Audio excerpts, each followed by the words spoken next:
Welcome back. I'm Hannah from 21st Century KY and 21st Century Literacy for Primary Teachers group on Facebook. In my last post, we talked about the 4 different types of readers you may have in your classroom, and today we're going to talk about one specific type. First, let's recap. Remember, we talked about fluency and accuracy and how when we put those 2 scores together, we can determine 4 basic types of readers within our class.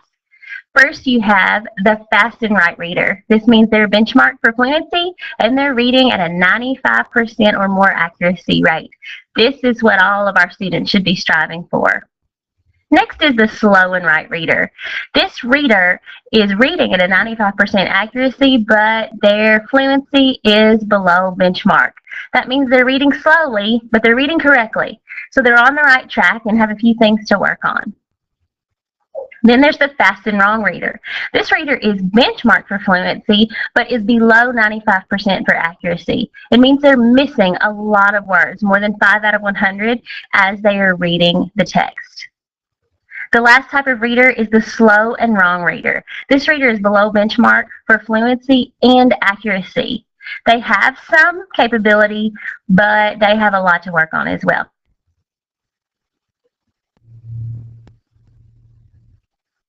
It's time to talk about the 4th type of reader, and that is the slow and wrong reader. These are the kids that I typically see as a reading interventionist. These are the kids that need more than just Tier 1 and some Tier 2 support. They really probably need some Tier 3 intervention, lots of focus time on reading instruction, and if we can't get these skills in place to move them up and out of the slow and wrong category, and they are progressing in age, these kids probably need to be looked at a little more in depth by some other professionals within your school. But we are not going to give up hope yet, because the slow and wrong reader, while they have lots of things going wrong, they do have some things going right, and we do have some things that we can do as far as their instruction. We're going to talk about the characteristics of a slow and wrong reader. We're going to talk about the things that they can do right. And then we're going to talk about our next steps for instruction for the slow and wrong reader. The slow and wrong reader is disfluent. There is not a lot of pace and there's not a lot of smoothness to their reading. It's probably very choppy because they are slow, they're thinking a lot, and probably guessing a lot as they're going through. And so there's really not any fluency to their oral reading at all. They're also inaccurate. They're reading at less than 95% accuracy, which means they're missing more than 5 per 100 words or 2 to 3 per 50 words, depending on the age of the student.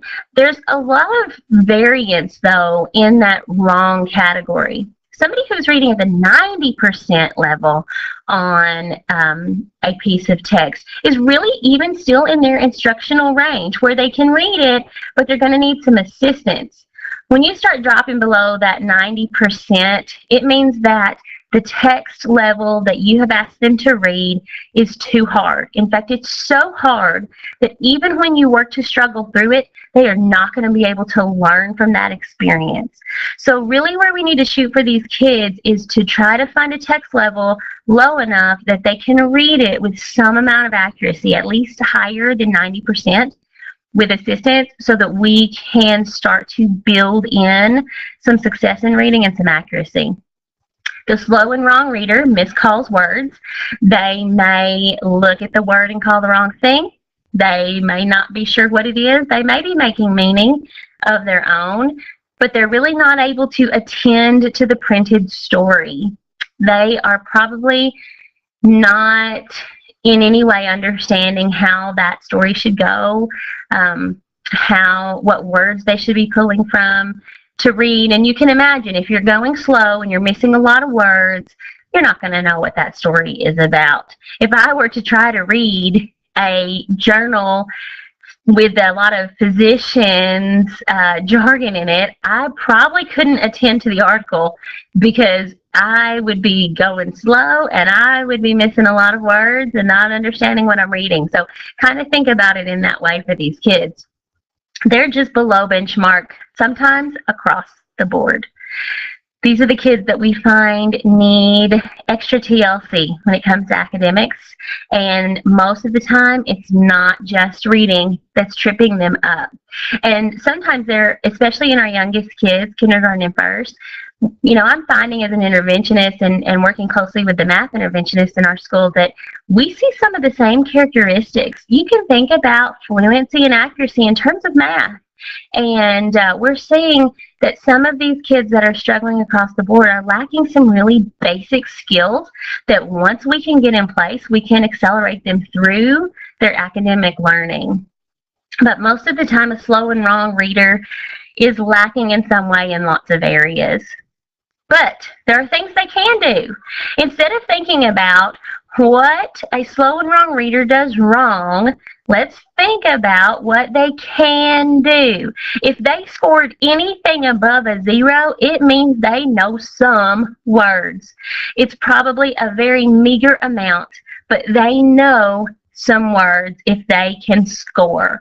And if they don't really have those words committed to memory, they are at least able to use that first letter or some other context clue to cipher out what that word should be. So if they're scoring anything above a 0, they know some words. If they know some words, we can provide them opportunities to practice reading those words and building on that known core of known words. They probably have some meager phonics skills.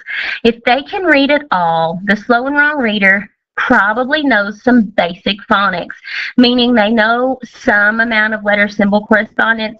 They may not have the more complex phonics skills like digraphs or vowel teams. Prefixes and suffixes will likely trip them up because they don't expect to see them and understand what they are. But they will know some things about letters, and they understand how letters and words work. They understand how stories should go. A slow and wrong reader recognizes that there are words on the page and that they should be trying to make a story out of it. And that's not too shabby. That's not anything to be laughed at or sneezed at, because they understand what a book is, they understand there are words there, and they understand that they should be making meaning, making a story, and reading those words. Unfortunately, the actual act of doing that is causing them some trouble right now, but hey, if they understand about books, then they know what the task is ahead of them. Our job is to instruct them on how to solve their way through that process. Lots of times, slow and wrong readers, and even fast and wrong readers, think that words should be memorized. They think when they sit down to read a text that they should know all the words. They should just know them. They don't understand that they have to have an arsenal of strategies to be able to attack and solve those words. It's our job as reading teachers to provide for them modeling and practice of those strategies, so that then when they get ready to read, they have some go-to to try and figure out unknown words. That's something that the slow and right and the fast and right reader can do. They can come across a new word or a word that they're not 100% sure of yet, and they can use their strategies to figure them out. Fast and wrong and slow and wrong readers aren't sure what strategies to pull from, and chances are don't have a lot of strategies in their pocket. So as far as instruction goes, we're going to have to beef up some of these proficiencies and take what they know and improve it, and then we're going to have to give them some strategies that they can use to solve words they don't know when they come across them. I would take a slow and wrong reader back to that one-to-one correspondence just like I would a fast and wrong reader. They have to understand that every time they point to a word on a page, they're going to have to say something. And then they're going to need to understand that what they say has to make sense, has to match the picture, and has to match the letters in that word. they're going to need some lower level phonics instruction. Chances are they're not noticing big chunks in words, they're noticing single letters.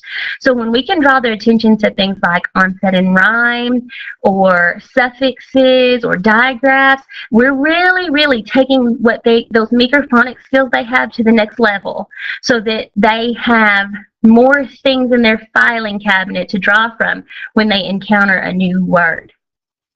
We're also going to want to increase their sight vocabulary. And I caution teachers here because when you see increased sight vocabulary, the first thing many of us think of is more flashcards, more practice. Flash words, memorize. Unfortunately, if we don't take those memorized words back into context, when they sit down to read a book or when they read a passage for a fluency assessment, they're not going to know the words because they're going to look different. They've memorized them in that one instance, on that one card. And just because we can check it off a list does not mean that they have fully learned that word. So when I say increase sight vocabulary, to me, that means lots and lots of reading of easy, familiar text. We know they have a small core of known words, so we find text that has a whole bunch of the words they already know and a few new ones. As they read through and start to use their strategies, they're going to start to figure out the words they don't know. And as they continually see those words in context, then they will be solidified and added to their sight vocabulary. Check out my blog post sometime about why I hate sight words. I could go on and on about this one for days. The last thing these kids need to do is begin to monitor for meaning. They need to understand that when they're reading, they're not just trying to figure out or call words. They're trying to make a story. They're trying to figure out what the author's trying to say. When kids begin to monitor for meaning from the very beginning of their reading instruction, that was a mouthful, then they will be great comprehenders when that day comes. If they're reading along and they stop because they recognize something they said doesn't sound just right, and we teach them to read it again or sound out the word or look at the picture, they're keeping track of that story. And in the end, that's what we want. We want to move them into that fast and right category so that they can really make some deep connections and grow their comprehension skills. We want them to be independent readers.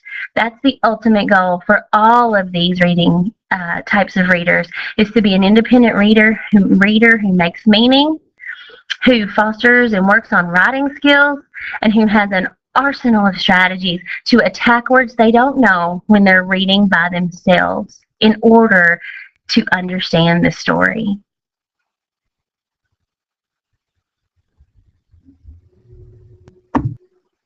Thank you so much for joining me through this series of blog posts on the 4 different types of readers. This is the concluding video in this series.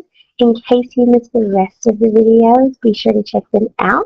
Those videos include the truth about reading assessments and how to get to know your kids as readers and not just data and numbers, an overview of the 4 types of readers, and then a post about each of the types of readers, fast and right, slow and right, fast and wrong, and then today's video, slow and wrong. I have really enjoyed creating and sharing these thoughts about grouping your kids for literacy groups. I hope that you have been able to take something away. If you haven't already, go download the freebie that goes along with these posts for note-taking and for sorting your class into some preliminary groupings for guided reading. Now that you have learned more about your kids, listened to them read, and just started to make some instructional decisions, it's time to plan and design for guided reading groups. So our next series of videos and blog posts is going to be all about how to plan guided reading groups. We're going to talk about the most important things to include in a guided reading lesson. We're going to talk about how to organize your time and use it best, and what to do with all the other kids. If you're a primary teacher during guided reading time, that can get a little bit crazy and hectic.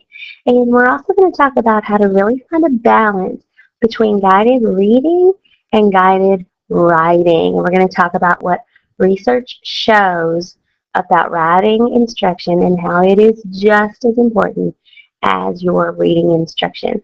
I'm really looking forward to this next set of posts, and I really hope you'll find them helpful.